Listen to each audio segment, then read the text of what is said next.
Magandang araw sa lahat ng naririto ngayon sa ating rally. Magandang araw sa lahat ng mga kababayan natin sa buong Pilipinas. Magandang araw din naman sa lahat ng mga kababayan nating nasa ibayong dagat, lahat po ng mga OFWs at lahat po kayo na nandirito sa ating laban kasama ang Bayan Prayer Rally at lahat ng mga Kingdom citizens. Praise the Almighty Father. Lahat kayong mga kabataan, lahat ng mga magulang, at lahat po ng mga kababayan nating merong puso ng pagmamahal sa ating inang bayang Pilipinas. Sa atin pong mga katutubo, lahat kayo, mahal na mahal ng ating dakilang Ama. Alhamdulillah.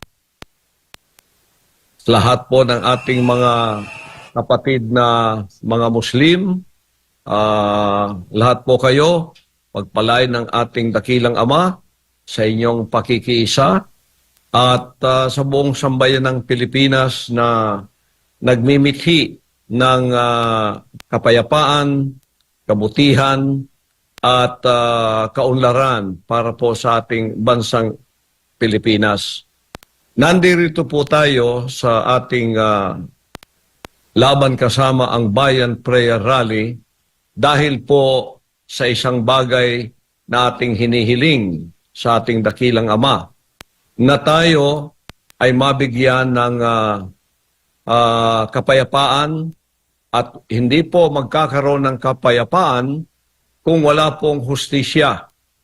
Ito ang rally na hindi lamang po para sa akin.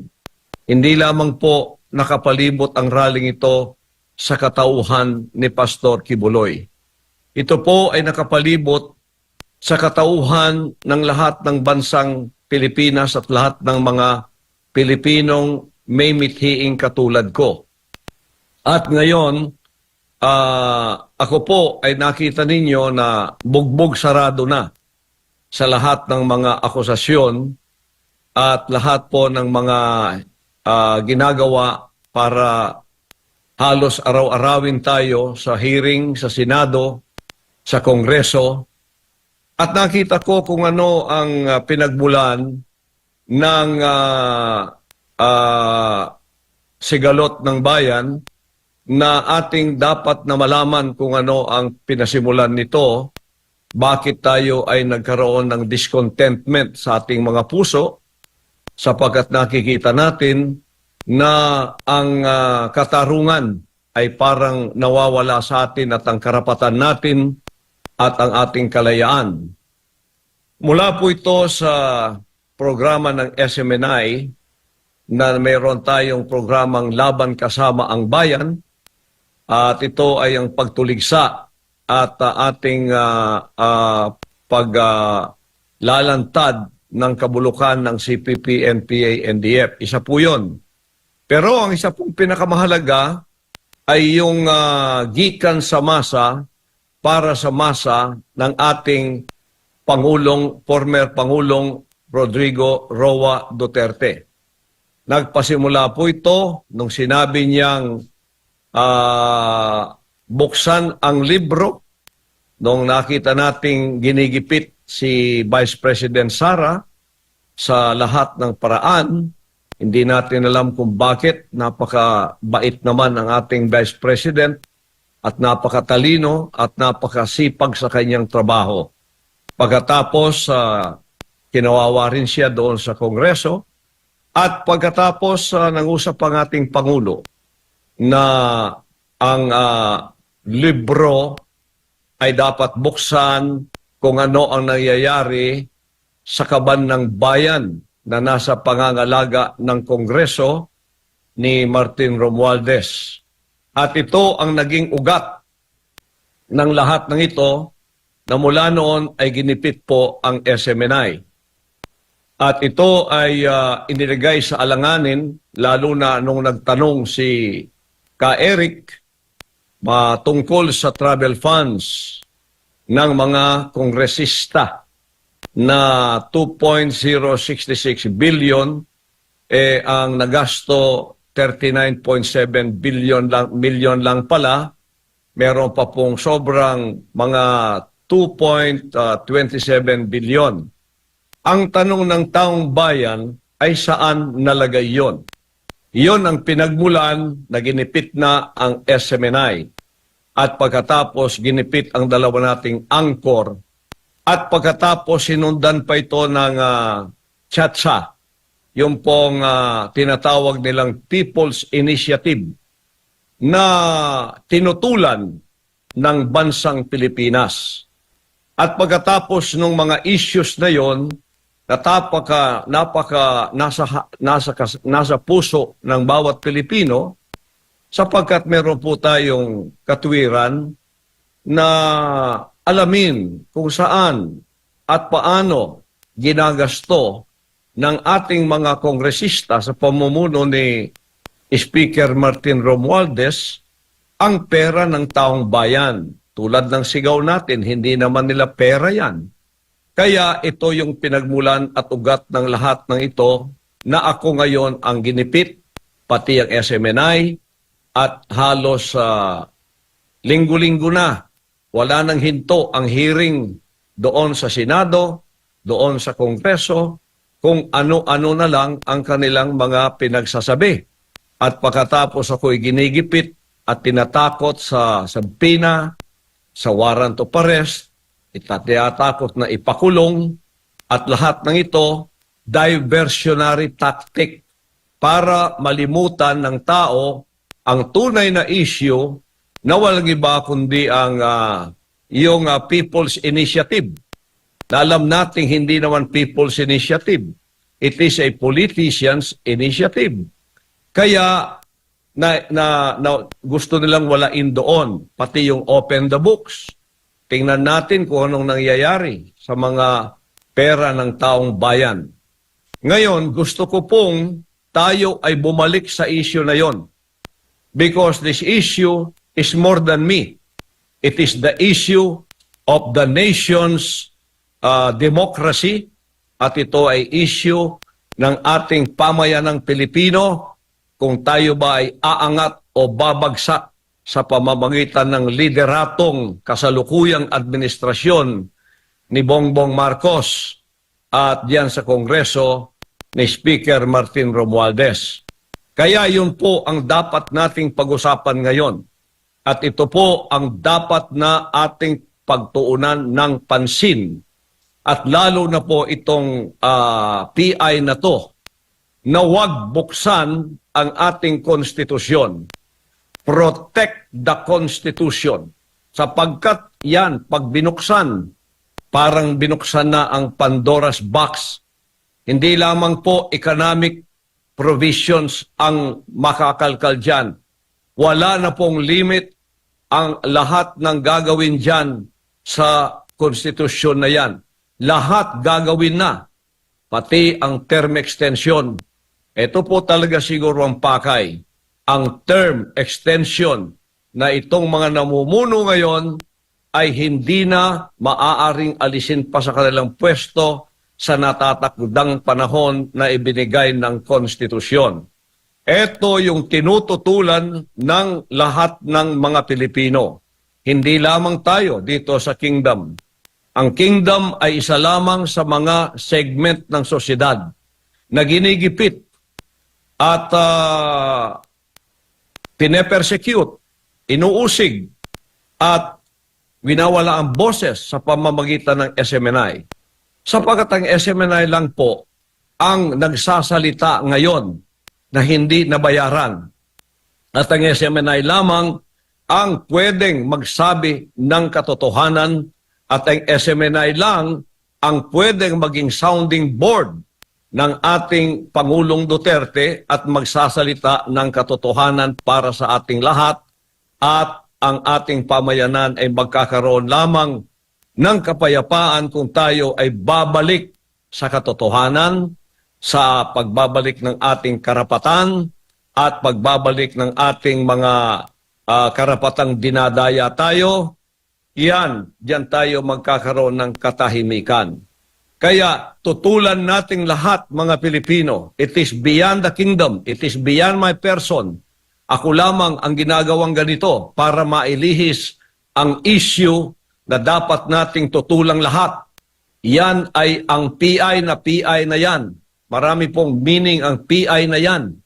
Dapat nating ibasura ang PI na yan. Huwag nating hayaang yan ay magtagumpay. Biro ninyo, ginagawa na nilang lahat ng paraan, underground, pamimili, kung ano pa, para lang maisulong ang bagay na ito at pagkatapos mamulat at magising tayo, tapos na ang laban at ito ay hindi para sa bayan kundi ito'y para sa kanila. Kaya dyan tayo kung bakit ako ginigipit, kung bakit ginaganito ang SMNI, sapagkat ang agendang ito na kanilang isinusulong ay really for term extension na hindi lamang 6 na taon manunungkulan kundi habang panahon na gusto nila. At ngayon, pag yan ay natuloy, mawawala po ang posisyon ng Vice Presidente at ang maghahari ay ang Prime Minister sa katauhan ni Martin Romualdez. Papayag ba tayo sa mga bagay na yan, bansang Pilipinas? Hindi tayo papayag. Tututulan natin yan. Diyan tayo magkakaisa. At tayo ay sisigaw ng ating mga boses at sasabihin nating ipagtanggol natin ang ating konstitusyon. Ipagtanggol ang ating karapatan. Ipagtanggol ang ating kalayaan na ngayon ay sinisikil at ibalik natin ang issue ng pera ng taong bayan. Kailangang ipakita ng Kongreso at ni Speaker Martin Romualdez kung saan pumunta ang pera na hinihiling ng taong bayan na buksan ang libro at ipakita ang mga resibo. At pangatlo, dapat na ibasura ang Resolution number 10. Ang Resolution number 10 po ay certification lamang. Kung magre-report sila sa pera, it is certification, liquidation by certification lang. Walang resibo-resibo. Kung ano na lang ang ilalagay doon, yun na lang. Ang hinihingi ng taong bayan, certification by liquidation with receipts. Kung saan pumunta, kung paano ginamit, at saan ginamit ang perang ipinagkatiwala sa kanila sa pamayanan na nandyan sa pagtitiwala ng Kongreso. Yan po ang ating issue na tatalakayin sa mga rallying darating pa, di lamang dito sa Liwasang Bonifacio. Hanggang hindi nasasagot yan, walang katahimikan dito sa bansang ito. Walang term extension, huwag galawin ang konstitusyon, open the books, and liquidate with receipts ang lahat ng mga pera na ginagamit ng mga nasa pamunuan. Ito ang sigaw ng taong bayan. At pangalawa, hindi pa po sinagot ng ating Pangulo ang lahat ng mga hamon sa kanya na dapat pangunahan na niya ang pagiging example sa hamon ng ating Pangulong Duterte sa kanya. Alam na po ninyo kung ano yon. At ngayon, magpapatuloy po tayong mananalangin sa isang maayos na pamamaraan kasama hindi lamang tayo sa KOJC, kundi ang buong pamayanang Pilipinas, 115 million, pati na po ang ating mga kababayang nasa ibayong dagat na halos 10 milyong OFW.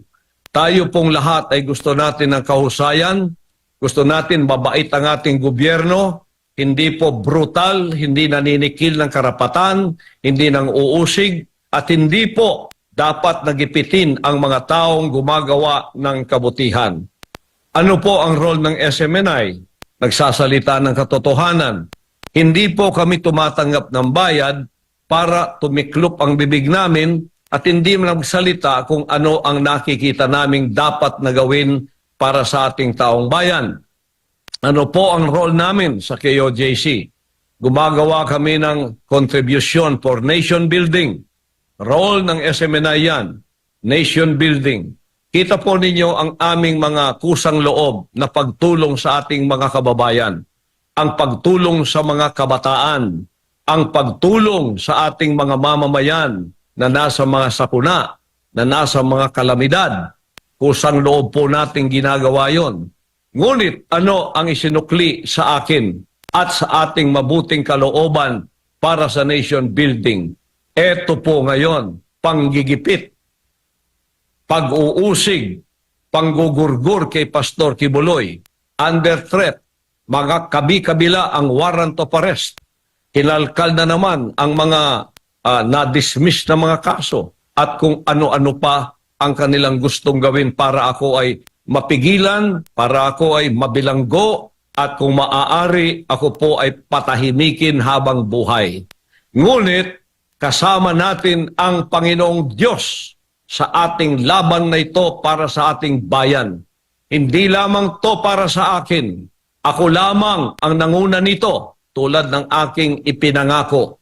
Pagungunahan ko ang bayang ito na susunod kayong lahat para tayo ay magkaroon ng isang bayan na matino ang mga namumuno, matino ang mga pamamahala, mapagmahal sa kanilang mga mamamayan, hindi po ginigipit, kundi lalong tinutulungan ang mamamayang may puso at layunin na mahalin ang ating bansang Pilipinas. Ito po ang isinusukli sa atin ngayon. Puro politika, puro politika. Hindi po natin ininda yun, kundi tayo ay magpapatuloy sapagkat meron naman pong Diyos na nangunguna sa atin at nakakakita at tinitimbang ang lahat ng mga bagay sa katwiran at katarungan para sa iyak ng mamamayan, sa kanilang hinaing, sa kanilang mga puso. Kung paanong sinagot ng Diyos ang hinaing ng mga inalipin ng mga Ehipto na mga Israelitas sa maraming taon umiiyak sila sapagkat ginipit sila ni Paraon, pinahirapan sila ni Paraon, pinapatay sila ni Paraon. Tumugon ang Diyos sa kanilang mga hinaing. Ibinigay si Moses at inalis sila sa lupa ng pagkakaalipin. Tayo hindi aalisin sa bansang Pilipinas sapagkat ito ang bansa natin. Sinong aalisin ng Ama at kanyang hahatulan? Yung mga namumunong ng gigipit sa kanilang mga mamamayan. Ito yung makabagong paraon na nanggigipit. Ito yung mga makabagong paraon na sinisikil. Ito yung mga makabagong mga paraon na dapat na alisin sa kanilang mga pamumuno at ibigay ang kalayaan sa ating bansa na naghihikahos, umiiyak at napakalaki ng paghihikahos ng kanilang mga puso na magkaroon ng matinong leader. Natikman na po natin ang napakagandang pamumuno ng ating former Pangulong Duterte. Naging template po yun. Masaya tayong lahat. Ayaw na nating siya'y umalis sa pwesto. Ngunit tinupad niya ang 6 na taon, masakit man sa ating puso. Ngayon, nasadlak tayo. Wala pang 2 taon. Naghihikahos na tayo. Umiiyak na tayo. Humihingi na tayo sa ating Amang Makalangit. Ama, iligtas mo po kami sa mga mapang-aping kamay, mga mapang-aping, mga mamumuno sa amin. At iligtas mo po ang aming pamayanan, ang aming henerasyong susunod. Iligtas mo kami sa mga mangangamkam ng aming kayamanan. Iligtas mo kami sa mga abusador, mga mapang-api, at mga hambugero na mga namumuno sa amin. Mulang Kongreso, Senado, sa pamunuan ng Executive, at dyan sa Legislative, at sa iba pang mga pamunuan. Bibigyan tayo ng katugunan ng ating dakilang Ama ngayon na ang pasimula ng pagtugon niya sa ating mga hinaing at tayo ay magpapatuloy na mananalangin. At ito na ang pasimula ng ating tunay na kalayaan at karapatan na ibabalik ng Amang makapangyarihan sa atin. Huwag tayong hihinto hanggang ang katugunang ito na ating hinihiling ay maibigay sa atin. Hindi natin hinihiling ang kaguluhan. Hindi natin hinihiling na tayo ay magkaroon ng hidwaan. Ang hinihiling lamang natin, matinong pamumuno, mapagmahal na pamumuno, matulungin na pamumuno, at very kind na pamumuno. Yun lamang po. At tutulungan sana ang mga bayan o mga taong ibig tumulong sa ating bansa. Ang kabaligtaran po ang nangyayari. Parang ang kanilang tinutulungan ng kanilang sarili. Parang ang kanilang tinutulungan ng kanilang mga kalyado. Wala silang pakialam sa bansang Pilipinas. Hindi po karapat-dapat ito. Kaya ito na ang pasimula ng ating mga hinaing na diringgin ng ating dakilang Ama.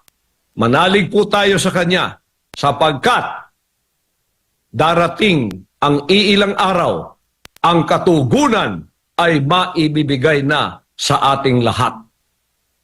Marami pong salamat at hanggang sa petsa 12 ng ating rally, marami pa po tayong bisitang darating.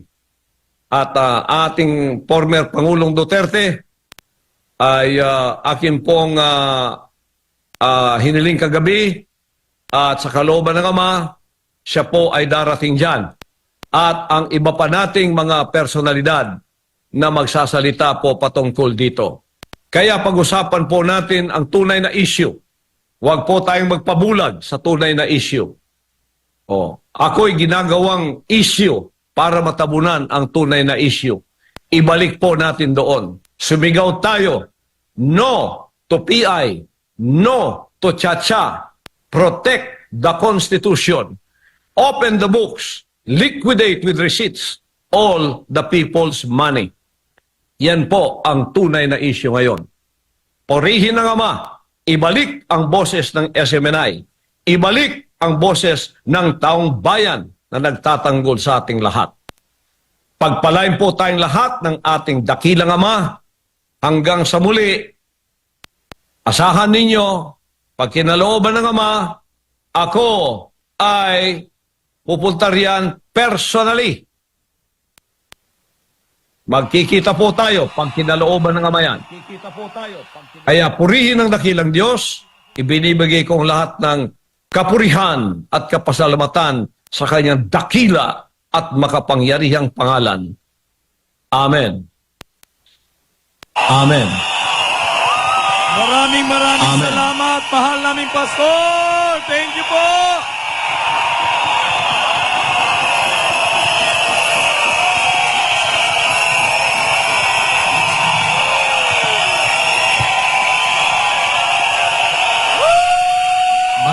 Maraming salamat sa ating pinakamamahal na pastor. Wow! Pastor Apollo C. Kibuloy.